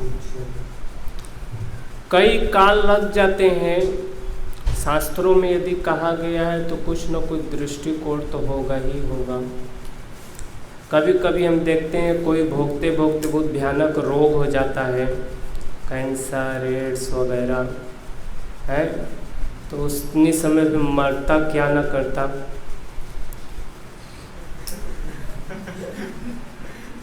उतनी समय फिर सलाह दिया जाता है, जाओ भाई गंगा जी का सेवन करो, वही अंतिम उपचार है। प्रभुपाद जी के शिष्य कैंसर हो गया था, जब मायापुर गंगा जी को पीना बस सही हो जाओगे, जाके फिर उसी निष्ठा से जलांगरी जी का जो है सेवन करता था, ठीक हो गया कैंसर। तो ऐसे जब महारोग हो जाएगा विषयों को भोगते भोगते, तो फिर ऑटोमेटिक उपचार के लिए तो जाना ही पड़ेगा। है। ऊपर देवदार के वृक्ष होते हैं, सबसे ज़्यादा देवदार होते हैं हिमालय में। उसके अतिरिक्त भी कई सारे पेड़ होते हैं। वो सारे पेड़ उपचार के लिए होते हैं। जो बड़े बड़े विषयी राजा होते थे, जब भयानक रोग हो जाता था तो उनको भेजा जाता था कि जाओ जो है उस पेड़ के नीचे इतने समय तक रहो। तो वो जाते थे, फिर उसी क्षण जो है फिर वहाँ का वातावरण ये सब फिर मन उनका हल्का हो जाता था। तो ये सब विधि है। फिर भोगों से जो है विरक्ति होती थी कि अब भोग करेंगे फिर यहीं आना पड़ेगा, वो तो बहुत खतरनाक है, तो समय की केवल बर्बादी है बस। फिर रोगी हो, फिर उपचार के लिए इधर भागो, फिर रोगी हो, फिर ये सब बेकार है। तो ऐसे ऐसे कभी उसके हृदय में जो है विरक्ति आ जाती है।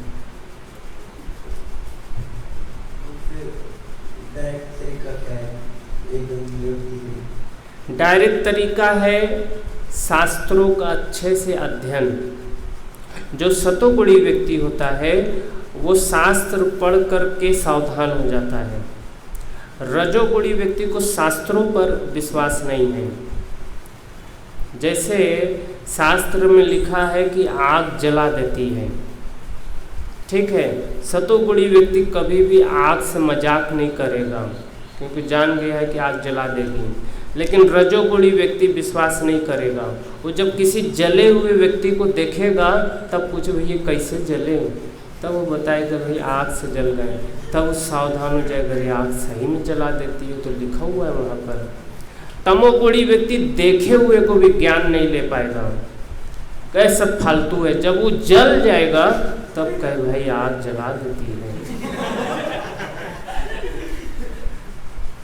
तो रजोगुणी और तमोगुणी व्यक्ति जो है वो शास्त्रों पर विश्वास नहीं होता है।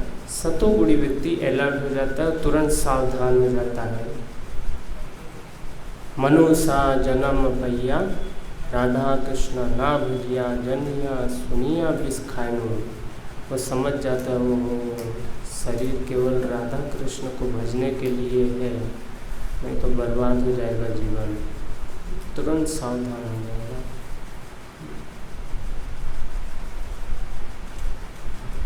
उस टाइम तो सावधान रहते हैं, जब पढ़ लेते हैं, तो जब असलियत में फाइट होती है किसी के साथ उस टाइम साथ भूल जाते हैं। हाँ, यही तो मेन युद्ध तो यही है, परीक्षा तो यही ना है। उसमें कितने आप परिपक्व हैं वो आपके प्रैक्टिस के ऊपर निर्भर करेगी। इसलिए मन को तो बहुत बलवान बनाना पड़ेगा ना। कमज़ोर मन से भजन नहीं हो पाएगा, बहुत मन को उठाना पड़ेगा, बहुत प्रचंड रूप से उठाना पड़ेगा। से महाप्रभु ने तो बहुत अलर्ट किया इस विषय में कि मन कैसे कैसे गिरता है, किस प्रकार से उसको संभालना है, इस पर महाप्रभु ने बहुत फोकस किया है। तो बहुत तगड़ी प्रैक्टिस करनी पड़ेगी। सरल भी है क्योंकि आत्म रूप से यदि आप देखेंगे तो सरल है कि कृष्णा के लिए हमें करना है। बिल्कुल एक नेचुरल मित्रता कि मैं समझ गया सारी सामग्री कृष्ण की है और कृष्ण की सेवा में हमें सब कुछ नौछावर कर देना है। माना सा देहो गेहो जो कुछ मोरे अर्पित्या तो या पदे नंद किशोर। अगर ऐसी नेचुरल भक्ति है तब फिर विषयों का प्रभाव उतना नहीं जमता है क्योंकि नेचुरल आसक्ति हो गई है। जब तक नेचुरल कृष्ण से कनेक्शन नहीं हुआ है तब तक हमें प्रयास करना है अब हो जाए। अब जैसे घर के प्रति तो नेचुरल है ना, विषयों के प्रति तो नेचुरल आसक्ति है ना। ऐसा थोड़ी विषयों में आसक्ति आपको तपस्या करना पड़ेगा विषयों को भोगने के लिए, ऐसा तो नहीं है ना। तो जैसे विषयों के प्रति नेचुरल आसक्ति है वही नेचर वही चैनल को घुमा देना है कृष्ण के प्रति, तो फिर सरल हो जाएगा। और नहीं तो कठिन, इतना कठिन है कि वो भी असंभव है और सरल इतना है कि वो भी कल्पना नहीं कर सकते।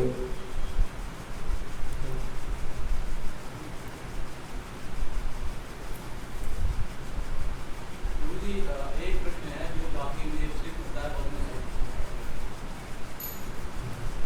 हरे कृष्ण प्रभु जी। ये प्रश्न है कि कर्म और संन्यास और भौतिक कर्म और संन्यास और भौतिक जागृति और आध्यात्मिक जागृति, क्या ये सभी संन्यास की ओर है? क्या भौतिक कर्म और आध्यात्मिक कर्म को मिलाकर हम अपने जीवन को अच्छा कर सकते हैं, या कर्म जैसे आपने कहा कि इंद्रियां, और मैं इसे कंफ्यूज हो गया इसमें बेसिकली कि इंद्रियों का जो बेसिकली वर्क होता है कर रोकना, लेकिन कर्म एक भौतिक क्षेत्र में, जैसे कि आप किसी भौतिक क्षेत्र में कोई काम कर रहे हैं किसी उन्नति के लिए, वहां भी इंद्रियों को नियंत्रित करना पड़ता है। तो क्या वह प्रक्रिया संन्यास की प्रक्रिया के आधारभूत है या नहीं? डिपेंड करता है आपका मनोभाव क्या है।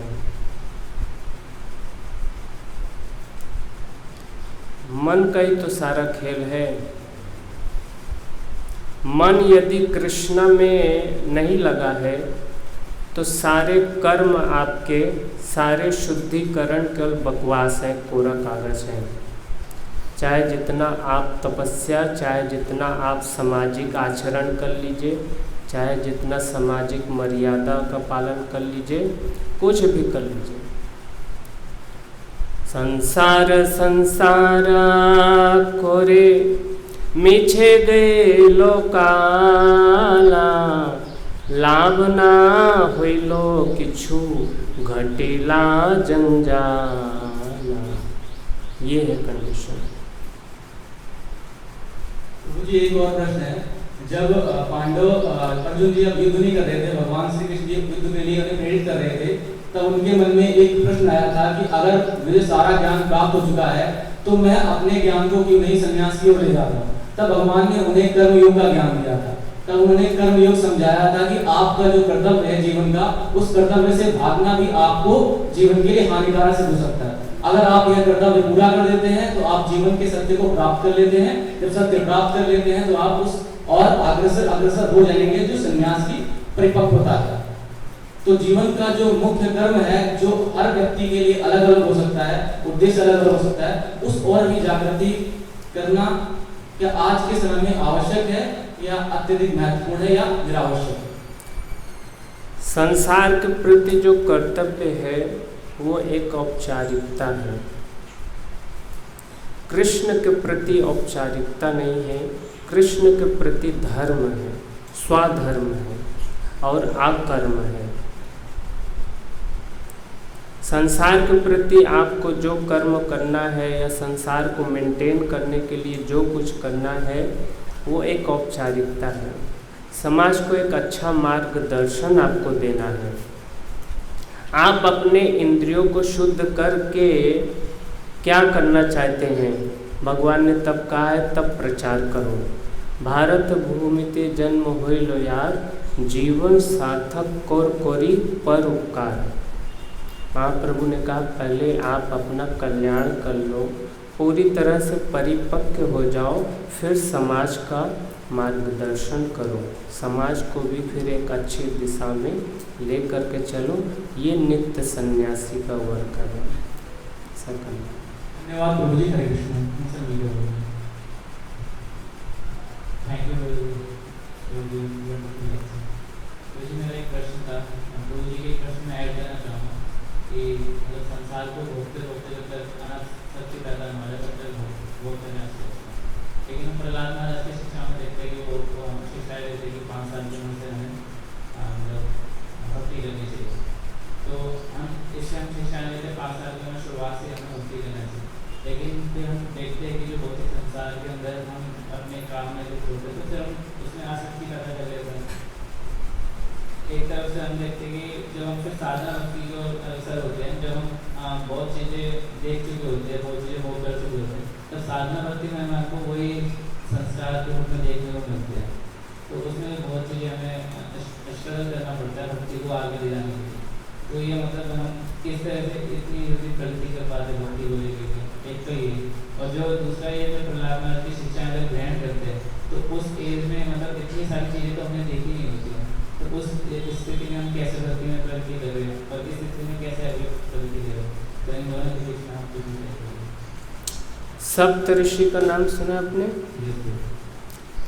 सप्त ऋषिगण वो अलग अलग ट्रिक से जीवों को निकालना चाहते हैं संसार से, समझ गए? वो सप्त ऋषिगण काल परिस्थिति के अनुसार आते हैं समाज में और समाज में एक मेन लीडर बनते हैं और फिर जीवों को अलग अलग कंडीशन से बाहर निकालते हैं उनके मनोदशा के अनुसार। तो सप्त ऋषि में एक ऋषि है जो कहते हैं खूब घी पियो, चाहे जैसे भी घी पियो, उधार लेके पियो, मार काट करके पियो, जैसे भी हो पैसा कमाओ, घी पियो। तो एक ऋषि ऐसा बोल रहे हैं, एक ऋषि बोल रहे हैं कि नहीं, विषयों का त्याग ठीक नहीं है, अब इंद्रियों को जीतना है। तो यदि आप साधारण तरीके से आप एक ऋषि की बात को समझ जा रहे हैं तो फिर दूसरे ऋषि की बात वो आपके लिए नहीं है, वो अन्य जीवों के लिए है जो अभी तृप्त नहीं हुए घी से। तो प्रहलाद महाराज जो बोल रहे हैं, अगर उस बात से आप संतुष्ट हो गए तो फिर जो बोल रहे हैं कि इंद्रियों को भोगो, उनको पालन करने की आवश्यकता नहीं है, क्योंकि उनसे ऊपर आप उठ चुके हैं। प्रहलाद महाराज की शिक्षा ज़्यादा उत्तम है, ज़्यादा प्रिय है, समझ गए ना? तो प्रहलाद महाराज की शिक्षा में ज़्यादा गंभीरता से लेना है।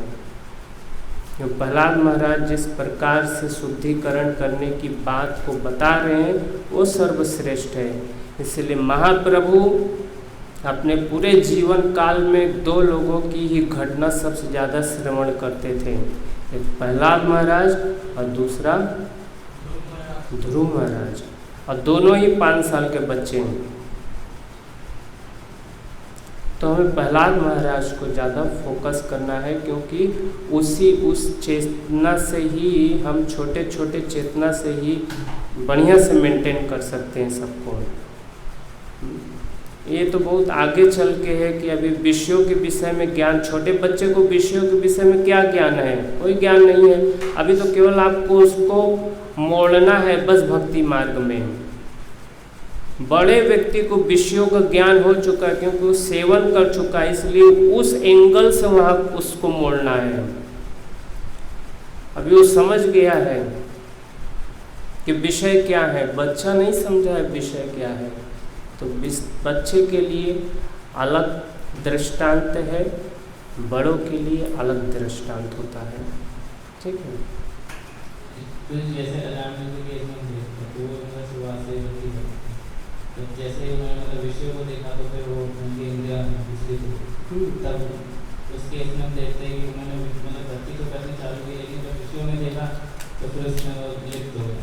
तो हम इस चीज़ को भी देखते हैं एक धारा, और मतलब जब देखते कि हमारी जब इंद्रियां ऐसी हो गई, जब साधना भक्ति पर अवसर हो गया, तब हमें लगता है कि भक्ति में बहुत ज़्यादा बाधा दे रही है।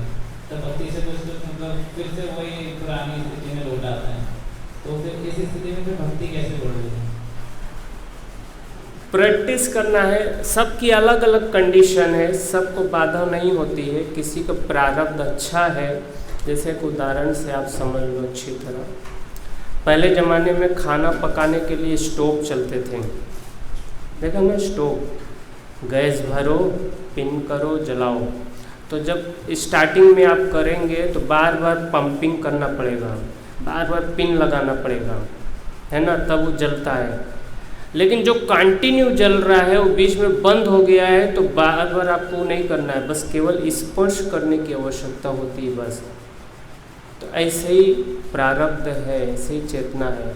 जो पूर्व जन्म में अच्छा भक्ति किया है, बढ़िया पंपिंग किया है, उसको केवल स्पर्श की आवश्यकता होती है, उसी दिन से वो शुरू कर देगा भक्ति।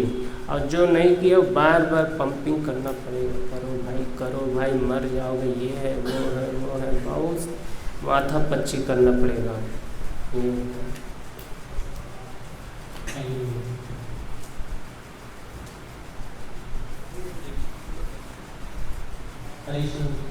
तो मेरा सवाल था कि मतलब बाहर से तो हम सात्विक डेवलप कर देते हैं, लेकिन चेतना को कैसे करें उस हिसाब से डेवलप सात्विक उसमें, अगर वो चेतना कभी भी रजस में हो या तमस में हो तो उसको चेतना को कैसे सात्विक से भगवान ने आहार पर ज़्यादा फोकस किया है। आहार शुद्धि सत्व शुद्धि आहार पर डिपेंड करता है और संग पर डिपेंड करता है। यदि कोई स्ट्रांग व्यक्ति के सानिध्य में रहेंगे तो फिर आप वो बार बार पुश करता रह जाए, हाथी के ऊपर नहीं, वो बार बार कंट्रोल करने के लिए पुश करता रहता है, अंकुश लगाता रहता है। तो इस प्रकार से अगर संग में रहेंगे तो फिर बाहर की इंद्रियों को भी शुद्ध कर पाएंगे और अंदर की भी इंद्रियों को। अंदर की इंद्रियों को अपने से मेंटेन करना है, क्योंकि वो बाहर वाला नहीं बोलेगा आपको कि अपना वो, उसका थर्मामीटर अलग है, बाहर का थर्मामीटर अलग है, अंदर वाला थर्मामीटर तो आपको स्वयं, भगवान ने क्या कहा गीता में कि आपको अपने मन से ही अपना उद्धार करना है ना। कौन श्लोक है? हाँ, भगवान इतनी मतलब टेक्निकल बात कर रहे हैं कि आप कल्पना नहीं कर सकते हैं कि भाई अपने से अपना कैसे चेक होगा। कि कोई आ कर के अलग से नहीं आपको सर्टिफिकेट देगा कि लो आप जीत चुके हैं माया को। कोई आपको मार्कशीट ऐसे ला के नहीं पकड़ाएगा कि आपने इंद्रियातीत हो गए हैं। वो आप अपने से ही आपको चेक करना पड़ेगा। सोचिए कि भगवान मतलब कितनी गंभीर बातें बता रहे हैं कि आपको अपने से ही आप अपने मन को चेक करना पड़ेगा कि आप कितने पानी में हैं। फिर उसको शुद्धिकरण करिए। जहाँ जहाँ मन जा रहा है, नहीं कृष्ण के लिए करना है, ठीक है, कृष्ण चैनल बार बार घुमाते रहिए कृष्णा की ओर। फिर एक समय आएगा कि वो इधर ही घूम जाएगा, फिर संसार की ओर नहीं घूमेगा। तो ये बाकी जो अन्य उदाहरण इत्यादि अजामिल या जड़ भरत जी, ये सब उदाहरण हम लोग के गंभीरता लाने के लिए हैं, उनसे हमें शिक्षा लेना है। एक पल के लिए भी किसी संग, यहाँ तक कि कोई पशु पक्षी के रक्त क्रिया को भी नहीं देखना है, उससे भी काम विकार पैदा हो जाएंगे। महाप्रभु ने तो यहाँ तक कहा कि लकड़ी की स्त्री को भी टच नहीं करना है। अब आप सोचिए, यहाँ स्नान करने जाते हैं तो अभी पहले के दिनों में तो स्त्रियों के लिए अलग घाट होता था, पुरुषों के लिए अलग घाट होता था, लेकिन अभी तो कॉमन हो गया है। इतना दृष्टिपात करके व्यक्ति जो है कमज़ोर हो जाता है कि आप सोच नहीं सकते हैं। क्योंकि आँखी जाएगी ही जाएगी, क्योंकि वो नेचुरल आसक्त है उधर। इसलिए उस घाट पे नहीं जाना चाहिए जहाँ पे माता जी लोग स्नान कर रही हैं। जितना इंद्रियों को आप शुद्ध करेंगे उतना आपका मनोबल उठता चला जाएगा। यानी गिराने के लिए तो कली काल खड़े हैं, बस मौका देखते हैं। जहाँ आप वीक हुए तुरंत कली महाराज जो है गिरा देंगे। बड़ा सावधान रहना पड़ेगा, तब फिर अंदर से भी शुद्ध और बाहर से भी शुद्ध मेंटेन करना चाहिए।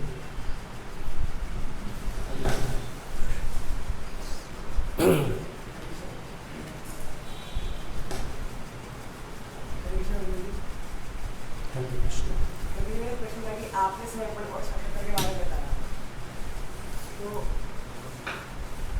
तो उसमें हम ये कह सकते हैं कि समर्पण कैसे हमारे ज़्यादा जल्द से जल्द समर्पण कैसे बढ़ा सकते हैं। जितना आप भक्तों के आदेशों का पालन करने की मनोवृत्ति आ जाएगी, वो सब समर्पण के लक्षण होते हैं। ऐसे 6 लक्षण शास्त्रों में बताए गए हैं, लेकिन मूल रूप से है कि अपने शिक्षा गुरु, दीक्षा गुरु के आदेशों का पालन करने में आपकी निष्ठा कितनी है। फुल समर्पण है तो वो बोलेंगे कुएं में कूद जाओ, तो ये नहीं पूछोगे प्रभु जी कुआं गहरा है मर जाएंगे, वो कूद जाएंगे, वो नेचुरल ही समर्पण आ जाता है। से जब गुरु आदेश देते हैं तो फिर बस जो बोल रहे हैं वो करिए, उसमें किंतु परंतु नहीं करना है। किंतु परंतु ये सब भावना यदि भरी हुई है तो अभी फुल समर्पण नहीं है। यही होता है समर्पण की। कृष्णा करवा रहे हैं अपने भक्तों के माध्यम से। कृष्ण तो डायरेक्ट आदेश देंगे नहीं, देंगे लेकिन उसका भी अलग एक स्तर है। लेकिन उससे पहले भगवान के प्रतिनिधित्व आज्ञा देते हैं, इस प्रकार से रहो, इस प्रकार से जप करो, इस प्रकार से उठो, इस प्रकार से सो, वो मेंटेन करते हैं, भक्त मेंटेन करते हैं। तो भक्तों के प्रति आज्ञाकारी होना वो समर्पण का एक लक्षण है।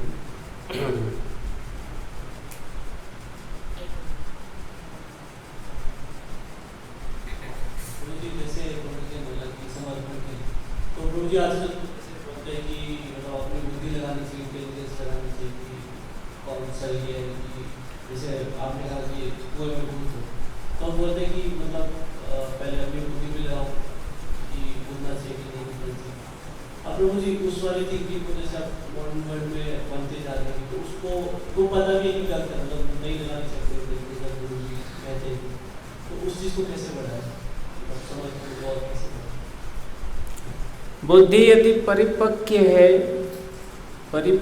है तभी आप जो है आज्ञा का पालन करेंगे। यदि परिपक्व नहीं है तो फिर आज्ञा का पालन नहीं करेंगे। और गुरु उसी चीज़ को आदेश देता है, वो आपकी क्वालिटी को चेक कर लेता है, अनर्गल आदेश नहीं देते हैं। वो जानते हैं कि ये कर नहीं पाएगा, इसलिए वो डायरेक्ट आदेश, एक होता है डायरेक्ट आदेश देना, एक डायरेक्ट एक इनडायरेक्ट। एक पूछते हैं कि आप ये काम कर सकते हैं क्या, है ना, ये पूछना हो गया। ऑर्डर दे दी ये काम आपको करना है, तो इसका मतलब आपकी वो क्वालिटी है जो आपको आदेश मिल रहा है। और जब तक आपको इस प्रकार की चेतना नहीं है तब आपसे पूछेंगे कि आप ऐसा कर सकते हैं क्या, ये चेक कर लेते हैं। तो प्रकृति भी ये सब चीज़ें चेक कर लेती है कायदे से, तो है ना हृदय में, भगवान भी तो हृदय में है ना, तो चेक कर लेते हैं। अपनी बुद्धि तो लगाना ही है, लेकिन अपनी बुद्धि कहाँ लगाना है, किसके साथ लगाना है, वो आपको अच्छे से पता होना चाहिए। ऐसा नहीं कोई भोंदू व्यक्ति के साथ चल रहे हैं और उसी को गुरु मान लिए हैं, तो ऐसा नहीं है। गुरु की भी एक अलग वैल्यू होती है। तो गुरु है तो गुरु के आदेश का पालन करना है, तो पूरा सब समझ में आ ही जाता है ना। और नहीं तो वो उस तरह उदाहरण आता है गुरु चेला का, जा रहे थे और गुरुजी ऊंट पे बैठे थे, चेला नीचे जा रहे थे, तो गुरुजी का जो है वो गिर गया, लोटा गिर गया, तो चेला उठाया नहीं, चलते थे। जहाँ फिर शाम को जो पहुँचे तो गुरुजी अपना खोले पोटली, कहीं लोटा नहीं मिल रहा है, कहीं गुरुजी तो रास्ते ही में गिर गया, ये उठाया क्यों नहीं? बोले गुरुजी आप ही तो बोलते हैं गिरे हुए को उठाना नहीं चाहिए, इसलिए मैं उठाया नहीं। बड़ा पागल व्यक्ति है। तो बोले कि अब ऐसा मत करना, गिर जाए सामान तो उठा लेना। तो वो बोले गुरुजी लिस्ट बना दीजिए, क्या क्या उठाना है क्या क्या नहीं उठाना है, लिस्ट बना दीजिए। तो गुरुजी सब लिस्ट बना दिए कि ये गिरेगा उठा लेना, ये गिरेगा उठा लेना, तो सब तो बोल दिए। नहीं, लिस्ट सेकंड राउंड में बनाए थे। पहले बोले जो गिरेगा उठा लेना, फिर दूसरी बार में वो जब ऊँट जो है लेड़ा गिराया तो उसको भी उठा लिया पैक करके जो है। और गुरुजी जब सोए तो तकिया के रूप में जो है उसको लगा दिया। गुरुजी कहीं बड़ा विचित्र गंध आ रहा है, क्या गंध आ रहा है, क्या तुम यहाँ ले आ दिए? बोले गुरुजी जो है ऊँट का ये है लड्डू। तो कहे मोर कहीं के ये सब उठा। गुरुजी आप भी तो बोले थे जो गिरेगा उठा लेना ऊँट से, तो ये ऊँट ही से गिरा था। तब उन्होंने लिस्ट बना दिया, नहीं नहीं उठाना है, ये सामान सब जो सामान याद था सब बोल दिए। फिर एक यात्रा में थोड़ा चलते गए थोड़ा सा जो है रास्ता खराब था, तो ऊँट जो है थोड़ा सा जंप किया तो गुरुजी ही गिर गए कीचड़ में। तो तुरंत लिस्ट निकाला, गुरुजी हैं कि नहीं इसमें, तो देखो गुरुजी नाम नहीं लिखे अपना। तो कहा चलो भाई ऊँट, चल दिया, ऊँट को ले करके चल दिया। गुरुजी वहीं कीचड़ में जो है पड़े हैं। बाद में गुरुजी किसी तरह पहुँचे गए, मुझे क्यों नहीं, गुरुजी मैंने लिखा ही नहीं था तो आप कहाँ से उठाए। तो ऐसे चेला नहीं बन जाना है। अच्छा, टका टेर भाजी टका केर खाजा, अंधेरी नगरी चौपट राजा। ऐसा नहीं होना चाहिए। ठीक, सब आज ही प्रश्न पूछ लेंगे क्या, लास्ट बोलिए।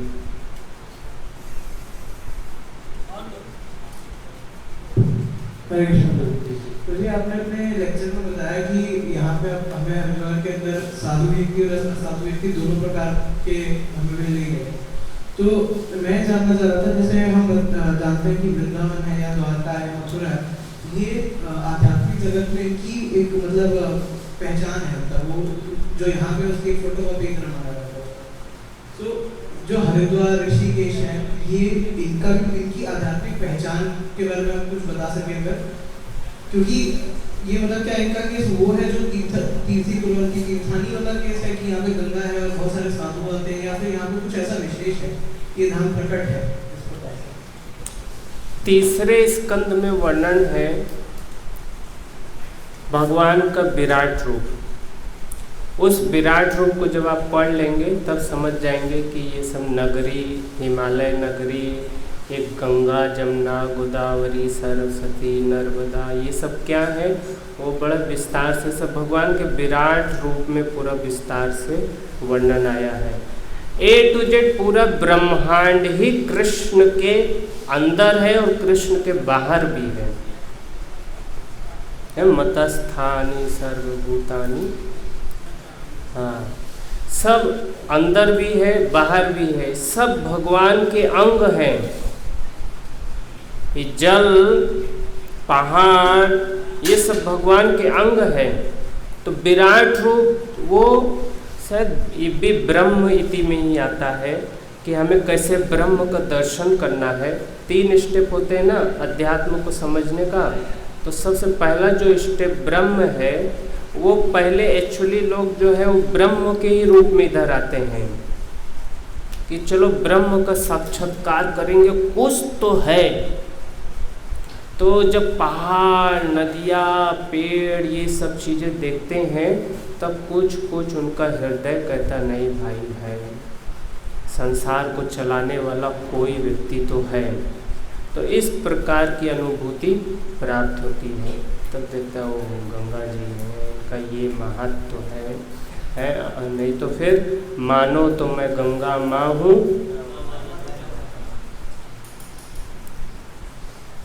तो ब्रह्म के स्तर पर ये सब साक्षात्कार के लिए बनाए गए हैं जो हमारे हृदय को स्फुरित करते हैं। फिर इनसे जब ऊपर उठ जाएंगे तो आपको और दैवी चीज़ें प्राप्त हो जाएंगी। प्रारंभिक स्तर के लिए है सब स्थानों पर जा करके और उन स्थानों का रसास्वादन करना चाहिए। मैत्रेय जी, यह सबसे बड़ा उदाहरण भक्ति देवी का है। भक्ति देवी तो चली दक्षिण भारत से, दक्षिण भारत, महाराष्ट्र, नासिक, उज्जैन, बिहार, यूपी सब होते हुए कहीं पर भी वो संतुष्ट नहीं हुई, बूढ़ी की बूढ़ी थी। लेकिन जैसे ही वृंदावन पहुंची तुरंत वो जो है तारुण अवस्था को प्राप्त हो गई। लेकिन लड़के दोनों जो हैं बूढ़े के बूढ़े ही थे। तो लड़कों को जवान करने के लिए कहा गया कि जाइए इस क्षेत्र में आनंद वन में। ये हम किसी और कथा में इसको बताने वाले थे अच्छे से कि किस प्रकार से जो है यहाँ का प्रभाव है। और फिर इस क्षेत्र में जब भागवत हुआ तो उनके दोनों पुत्र जो है हष्ट-पुष्ट हो गए।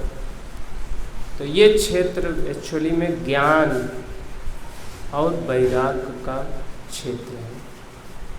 ये दोनों हष्ट-पुष्ट हो जाते हैं। इसलिए हमें इस स्थानों का सानिध्य प्राप्त करना चाहिए। ठीक है, ओके। हम सब रोज एक बार धन्यवाद और आभार प्रकट करेंगे।